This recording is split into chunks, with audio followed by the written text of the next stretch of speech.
Welcome back, LFFL Prime Time. I got your week 2 recaps. I've got your week 3 previews. I've got your preview of a certain team going to victory tonight as well. Hey, I'm having trouble with 5 minutes, so I'm going to talk kind of fast. All right, here we go in the LFFL. I've got Todd beating Matt. I've got Phil beating Eric. I've got Josh beating Andy. I've got Greg over Bill, and I have myself over Miles. I was able to top 200 points this week. It was the second straight week a team has cleared 200 points. That beats last year where we had one team top 200 points all season long. Todd is out in front at 2-0, the only team undefeated. So congratulations. I guess you're going to be the winner. Todd takes that undefeated record against Miles. Miles beat him last year in the only game they have ever played. We've got Andy squaring off against Matt. Matt holds the 17-15 lead in this series. I have got Phil facing off with his younger brother. Greg has actually gotten the better of Phil to the tune of 16-14 in the career series. Josh is facing off with Eric. Josh does hold the 12-10 lead. However, Eric has won 4 straight. And finally, Bill is taking on me. I do have the 15-12 lead in the series. Moving to the FFL 2, we had 5 blowouts. Miles, Greg, Eric, Bill, myself, all with no sweat wins. Bill, Eric, and Greg moved to 2-0. Myself, Sean, Miles, and Todd sit at 1-1. Phil, Andy, and Merrill's already in the 0-2 hole. Since we eliminated the playoffs in 2009, only one team has gone on to win after they started below 500 after 3 weeks. What that means is this.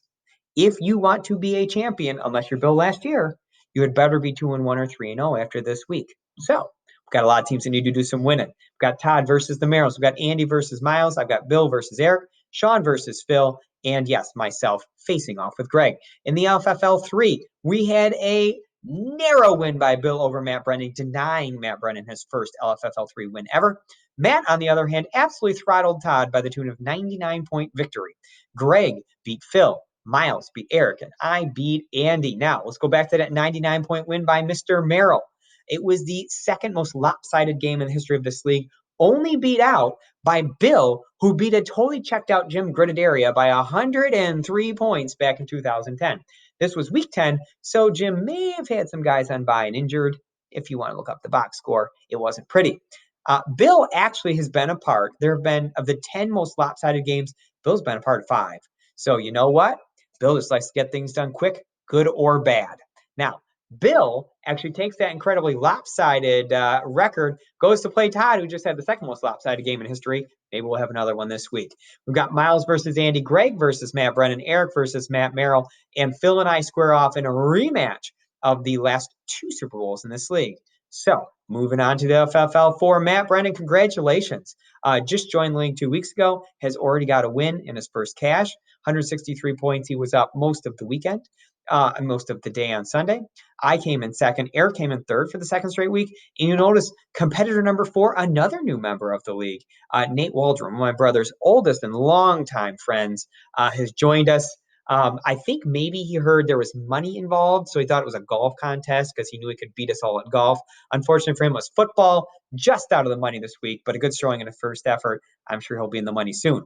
I lead for the season. Matt Brennan close behind me. Eric in third place.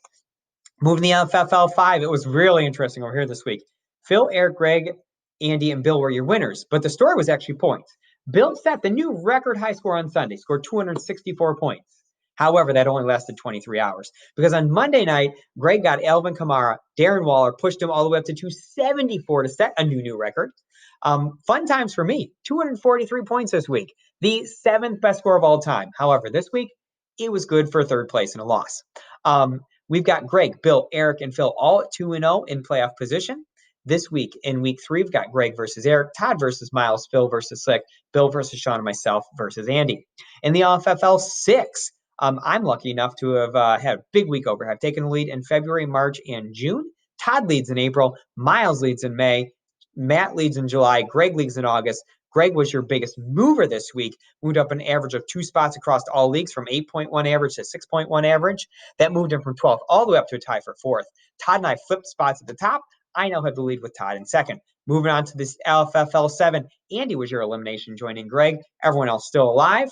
And the LFFL Player of the Year leaderboard, I currently come in first place at 3.22 on the strength of my LFFL 6 play this week. Bill hanging in second. Greg out there in third, and look at the old school competing this year. Eric in 4, Todd in 5, Phil in 6, Matt in 7. Old school is doing it this year. Good luck this